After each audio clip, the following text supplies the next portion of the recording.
കൂട്ടുകാരെ, എല്ലാ കൂട്ടുകാർക്കും മിഠായി കഥകളിലേക്ക് സ്വാഗതം. ഒരു യുദ്ധകഥയായാലോ? കഥയുടെ പേര് കത്രിക യുദ്ധം. അവതരിപ്പിക്കുന്നത് മനോജ് കുമാർ പൂളയ്ക്കൽ.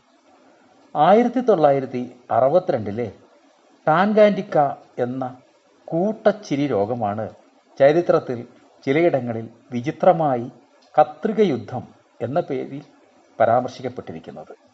ഇത് യഥാർത്ഥത്തിൽ ആയുധങ്ങൾ ഉപയോഗിച്ച് ഒരു യുദ്ധമായിരുന്നില്ല, മറിച്ച് ഒരു ജനതയെ മുഴുവൻ മാസങ്ങളോളം പിടിച്ചുലച്ച ഒരു വിചിത്രമായ കൂട്ട മാനസികാവസ്ഥയായിരുന്നു.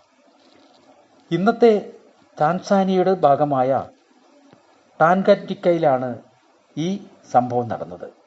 1962 ജനുവരി 30 കാഷാഷ എന്ന ഗ്രാമത്തിലെ ഒരു ഗേൾസ് ബോർഡിംഗ് സ്കൂളിലെ 3 പെൺകുട്ടികളിലാണ് ഈ അനിയന്ത്രിതമായ ചിരി ആദ്യം തുടങ്ങിയത്.